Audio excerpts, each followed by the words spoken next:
All right, go ahead. I'll give a kind of a 2 or 3 minute hand signal warning for you. Go ahead. Good morning. My name is Miguel Oliveira, My name is Tiffany May. and we are here to present to you Thralled, an interactive experience where the player bears witness and plays an active role in one of the most devastating tragedies in all human history, the transatlantic slave trade. Thralled is a game targeted for the iOS and Android platforms, and in this game, the player will control a runaway slave in colonial Brazil. Thralled features transformable dynamic environments and an accessible navigation that will appeal to a wide range of audiences, gamers and non-gamers alike. The game takes place in the 17th century, a time when more than 10 million African slaves were forcibly taken from their homes and deported to the Americas. What most people don't know, however, is that only 4% of these slaves were taken to the U.S.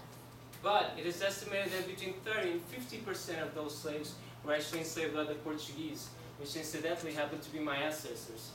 It's about 5 million people. 5 million people lost their freedom. 5 million people whose names are forgotten by history. We want to usher in the lost voices of those forgotten slaves onto one fictional character. Thrall's main character, Isaura. Isaura was a young pregnant woman who was taken from her village in Inner Congo. Upon arrival in Brazil, she is sold to a ruthless slave owner and immediately put to work despite her state of pregnancy. She endures months of hard, forced labor, and one day, while working, her waters break, and she immediately collapses under the heat of a scorching afternoon sun. She wakes up in the senzala, the place where the slaves are held, and she's no longer bearing her child. Weeks must have passed, and she has no memory of what happens, and nobody will tell her.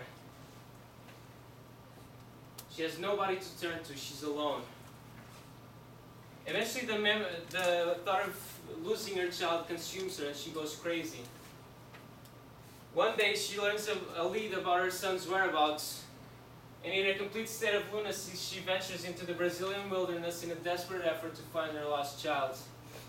For Thralled, we will use Asar's state of dementia to justify the way we tell our narrative.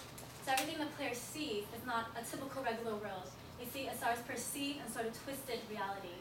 The environment reflects her fragile emotional state, and her unstable mind is reflected in the gameplay as well. The gameplay revolves around transformable dynamic environments that shift, turn, and rotate around the character, reflecting her unstable condition. There are 2 ways in which the player can influence the environment, indirectly and directly. The player can control the environment indirectly through the manipulation of objects. By using certain objects correctly, the player will trigger a feedback in the environment, which can be something as simple as a door opening so she can get to the next level, or something more complex like a whole environment transforming into a new landscape. As you can see in this diagram, there's a whip on the ground, and if the player picks up the whip in this scene, he or she will have to use the whip correctly, and in this case it's thrashing the whip on the rolling slaves. And when the player does this, it triggers a feedback in the environment, and as you can see, sand starts coming in, and eventually the whole landscape transforms into that of a beach. Everything that the character interacts with plays a big role in the story and enforces the narrative. So here we have a gameplay demonstration. She goes to the other side of the level and she sees that the door is closed, but there are 2 torches on the wall. So that's a clue. She goes back, she picks up the torch, lights up the other torch, and as a result, the tree lights up, and there's the torch on the other side lights up as a result as well. She lights up this torch, and you can see that the 2 torches are lit up and the door opens. In the case of the whip, it is representative that there was already, that Africans enslaved other Africans, and there was already a slave market in place. And that's what mastering the other slaves mean.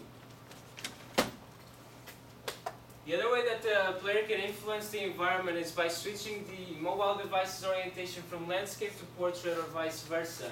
And if the player does so, the environment is rotated likewise. And this can be done to access otherwise inaccessible environments.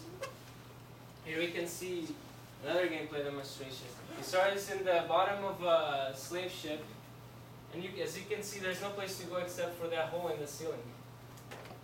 So what does the player do? He turns the iPad, and the ceiling, you can go back. And the ceiling turns into a wall. So, It's not playing, so. okay, well, if you rotate the iPad, the player should fall down, and then the whole environment should rotate until they get to the wall. One of our most important elements that is dependent on this rotating mechanic are the heavenward tides. The heavenward tides are an endless sea of ocean water rising to the sky that follows a star everywhere she goes and prevents the player from backtracking. Besides being essential to the narrative, it is important to the gameplay as well, as you can see in this slide. If Isara utilizes the rotating mechanic outdoors, for example, the character will either fall into the water or the water will fall onto her, and this is how it prevents the character from falling endlessly into the horizon outdoors. If Isara is indoors, the player can rotate the device and the water will still crash down, but the infrastructure in which she's in will temporarily protect her. So what do we hope to achieve with Thralled? Well, first and most importantly, we hope to have a 30-minute finished product by the end of this year. And to do so, we will begin development in the summer so we can have a finished product by the end of fall semester, be able to revise and perfect it in spring, and release it in June of 2013. One of our main important goals is to make Thralled more accessible to a variety of players. And by doing this, we have two strategies, going mobile and 2D navigation. Nowadays, more and more people are having iPhones and playing mobile games, making Thralled an app will only increase its exposure. We are also making it a 2D game not only because it is easier to develop 2D games, but also it's easier for newcomer players to play them. For example, I gave Limbo to my friend over here, and she picked it up pretty quickly and enjoyed it. However, when I gave her Uncharted, a 3D game, well, she didn't really know what to do. Yeah, she's really confused. But most importantly, what we want to achieve with Thralled is to create an interactive experience that's impactful to players. With Thralled, we seek to go beyond the primitive feelings of aggressiveness and competitiveness that most games stir in players. Just imagine this. What if we could actually go as far as to create a game that touches people's hearts? And you can see that players are yearning for these types of experiences. Just look at Journey, the fastest downloadable game in the PlayStation Network, and Therefore Is Dying, which was played by more than 800,000 people within a few months of its initial release. These are two Trojans who left their conspicuous mark on this program. And pretty much like them, we believe that interactive media is the next evolution of storytelling. We believe that interactive media can impact people, can influence people, can even change people. And our team is a strong believer of this principle. We are backed by a group of advisors, industry advisors, who have great faith in Thralled's vision. Most of all, our team, which is core of Thralled, are a group of visionaries who believe in interactive media as an art form. We have Miguel Olvera leading our gameplay. I serve as a producer and the artist, and we have 4 great animators, 3 composers, and a programmer. And we're currently looking to recruit 2 more programmers and 2 more artists to take Thralled to the next level. The next academic year will mark the 10th anniversary of our program. We propose it to make it a year that is memorable for many more years to come. Ladies and gentlemen, I give you Thralled.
Yeah. The questions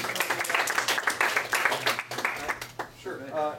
Now, I know a couple questions. One's just a comment, which is, having done some iOS coding, you guys are going to run into huge problems with asset size. So that's going to be a big, big danger for you in creating this. You probably shouldn't worry about that as a student project, but if you want to actually put it on the iOS platform, it's going to be an issue for you. And then the other is, I know this was an intermediate project for the two of you. Is that correct?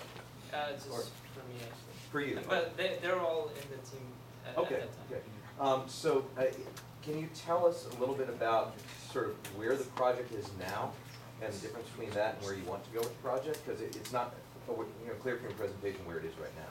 Well, basically we started as a Flash project, and because we wanted to actually release it to the market and make it accessible to a lot of people, we decided to scrap that initial concept and decided to make it for the mobile platforms.